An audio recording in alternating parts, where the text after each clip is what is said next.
छोटे से घर में अग्निवीर शहीद हुआ, लैंडमाइन ब्लास्ट में शहीद हुआ। मैं उसे शहीद कह रहा हूं, मगर हिंदुस्तान की सरकार उसे शहीद नहीं कहती है। उस घर को पेंशन नहीं मिलेगी, उस घर को कॉम्पनसेशन नहीं मिलेगी। अग्निवीर यूज एंड थ्रो मजदूर है। गलत बयानी करके सदन को गुमराह करने की कोशिश गलत नहीं है सर, गलत नहीं है सर। दौरान अथवा सेवाओं की सुरक्षा के दौरान यदि हमारा कोई अग्निवीर का जवान शहीद होता है तो उसके 1 करोड़ रुपए की धनराशि सहायता के रूप में उसके परिवार को मुहैया कराई जाती है। नमस्कार दोस्तों, नेता प्रतिपक्ष राहुल गांधी ने अपने पहले भाषण के दौरान संसद भवन में अग्निवीर का मुद्दा जोर शोर से उठाया। उन्होंने कहा कि पिछले साल जम्मू कश्मीर में सुरंग बारूद विस्फोट में अग्निवीर शहीद हो गए। हम उन्हें शहीद कह रहे हैं, लेकिन भारत सरकार उन्हें शहीद का दर्जा नहीं देती। प्रधानमंत्री नरेंद्र मोदी उन्हें शहीद नहीं मानते। अग्निवीर के साथ ये दोहरा व्यवहार क्यों? उनके परिवार से हमने मिला, उनके परिवारों के आंख में आंसू थे और उन्होंने कहा न हमें किसी प्रकार का पेंशन मिला है, न सेना को मिलने वाली हमें सहायता मिल पाई। इस पर देश के रक्षा मंत्री राजनाथ सिंह खड़े हुए और उन्होंने कहा कि अग्निवीर के परिवार को 1 करोड़ रुपया का मुआवजा दिया जाता है। चलिए अब हम जानते हैं कि इस बहस के बीच संसद भवन में जो हमें बहस देखने को मिला, इस पर अग्निवीर में जो शहीद हुए थे उनके परिवार का भी बयान आया। उनके परिवार क्या कहते हैं, चलिए हम जानने की कोशिश करते हैं।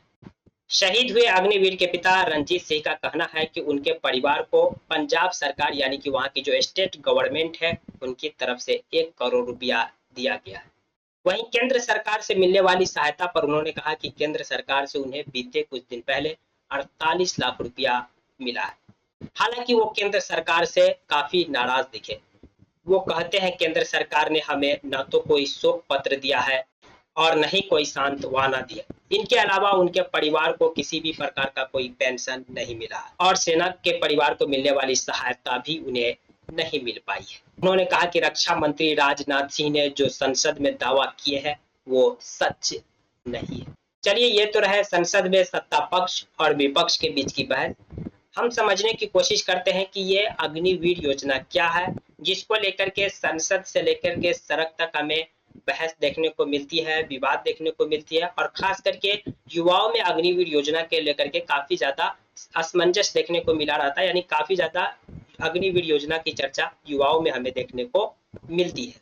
भारतीय सेना के मुताबिक अग्निवीर योजना के तहत युवाओं को 4 साल के लिए भारतीय सेना में भर्ती किया जाता है। 4 साल के बाद उनमें से 25% युवाओं को यानी कि नौजवान को नियमित सेना के रूप में शामिल कर लिया जाता है। बाकी 75% को निकाल दिया जाता है। उनको मिलने वाले सैलरी की बात करें तो पहले साल में उन्हें 4.76 लाख यानी कि पूरे 1 साल के दौरान 4,76,000 रुपया दिए जाते पहले साल में। दूसरे साल में ये और बढ़ जाते, तीसरे साल में और बढ़ जाते और चौथे साल अंतिम साल में उन्हें 6.92 लाख रुपया मिलता है। 4 साल बाद उन्हें 11.71 लाख रुपया का भुगतान किया जाता है। इनके अलावा मृत्यु की स्थिति में 48 लाख रुपया का जीवन बीमा दिया जाता है। वहीं सेवा के दौरान मृत्यु होने पर 44 लाख रुपया अनुग्रह अनुदान देने का प्रावधान किया गया है। इसके अलावा ड्यूटी के समय अगर वो 100% विकलांग हो जाते, हैंडीकैप हो जाते हैं तो उन्हें 44 लाख रुपया मुआवजा के तौर पर मिलता है और 75% विकलांग होने पर उन्हें 25 लाख रुपया, 50% विकलांग होने पर उन्हें 15 लाख रुपया दिया जाता है। ये है अग्निवीर योजना के मुख्य प्रावधान। युवाओं का डिमांड है कि इस अग्निवीर योजना को खत्म किया जाए और जिस तरह से पहले सेना में नियमित भर्ती हुआ करते थे उस तरह से भर्ती दिया जाए, क्योंकि इसमें न पेंशन मिलता है, सेना को मिलने वाली तमाम फैसिलिटीज और सहायता भी नहीं मिलता है।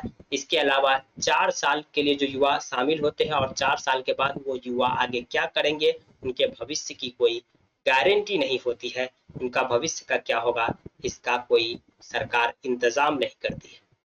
अग्निवीर को लेकर के आपकी क्या प्रतिक्रिया है? क्या अग्निवीर को रद्द किया जाना चाहिए या सरकार ने जो अग्निवीर लेकर आई है ये सोच समझकर लाया गया एक अच्छा फैसला है? आपकी जो भी प्रतिक्रिया है कमेंट बॉक्स खुला है, कमेंट कर सकते हैं। जानकारी पसंद आई तो प्लीज वीडियो को लाइक कर दीजिए, चैनल को सब्सक्राइब कर दीजिए। Thank you for watching.